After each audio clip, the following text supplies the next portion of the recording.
Angul Sambalpur 55 number ଜାତୀୟ ରାଜପଥର ହଣ୍ଡପା ନିକଟରେ ଏକ ଦୁର୍ଘଟଣା ଘଟିଥିବା ବେଳେ ଦୁର୍ଘଟଣାରେ ପୂର୍ବତନ ମୁଖ୍ୟମନ୍ତ୍ରୀ ହେମାନନ୍ଦ ବିଶ୍ୱାଳଙ୍କ ସ୍ତ୍ରୀ ଉର୍ମିଳା ବିଶ୍ୱାଳ ଗୁରୁତର ଆହତ ହୋଇଥିବା ବେଳେ ତାଙ୍କ ଝିଅ ଅନିତା ବିଶ୍ୱାଳ ଓ ନାତୁଣୀ ଅମ୍ବିକା ବିଶ୍ୱାଳ ଆହତ ହୋଇଛନ୍ତି।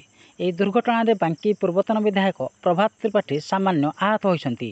ସୂଚନା ଅନୁସାରେ ରବିବାର ସନ୍ଧ୍ୟାରେ ପ୍ରଭାତ ତ୍ରିପାଠୀ ଓ ଅମର ଶତପଥୀ ଏକ ଇନୋଭା କାରରେ ସମ୍ବଲପୁରରୁ ଅନୁଗୁଳ ଯାଉଥିବା ବେଳେ ହଣ୍ଡପା ଛକ ନିକଟରେ ପୂର୍ବତନ ମୁଖ୍ୟମନ୍ତ୍ରୀ ହେମାନନ୍ଦ ବିଶ୍ୱାଳଙ୍କ ସ୍ତ୍ରୀ ଝିଅ ଓ ନାତୁଣୀକୁ ନେଇ ଅନୁଗୁଳ ପଟକୁ ଯାଉଥିବା ଏକ ଏସ୍ୟୁଭି ଗାଡ଼ି ପଛରୁ ଧକ୍କା ଦେଇଥିଲା। ଫଳରେ ପୂର୍ବତନ ମୁଖ୍ୟମନ୍ତ୍ରୀ ହେମାନନ୍ଦ ବିଶ୍ୱାଳଙ୍କ ସ୍ତ୍ରୀ ଉର୍ମିଳା ବିଶ୍ୱାଳ ଗୁରୁତର ହୋଇଥିବା ବେଳେ ତାଙ୍କ ଝିଅ ଅନିତା ବିଶ୍ୱାଳ ଓ ନାତୁଣୀ ଅମ୍ବିକା ବିଶ୍ୱାଳ ଆହତ ହୋଇଥିଲେ। ଏହି ଦୁର୍ଘଟଣାରେ ବାଙ୍କୀ ପୂର୍ବତନ ବିଧାୟକ ପ୍ରଭାତ ତ୍ରିପାଠୀ ମଧ୍ୟ ସାମାନ୍ୟ ଆହତ ହୋଇଛନ୍ତି। ହଣ୍ଡପା ପୁଲିସ ଖବର ପାଇ ତୁରନ୍ତ ଗୁରୁତର ଆହତ ହୋଇଥିବା ଉର୍ମିଳା ବିଶ୍ୱାଳ ଓ ତାଙ୍କ ଝିଅ ଏବଂ ନାତୁଣୀକୁ ଉଦ୍ଧାର କରି ଅନୁଗୁଳ ଜିଲ୍ଲା ମୁଖ୍ୟ ଚିକିତ୍ସାଳୟକୁ ପଠାଇ ଦେଇଥିଲେ।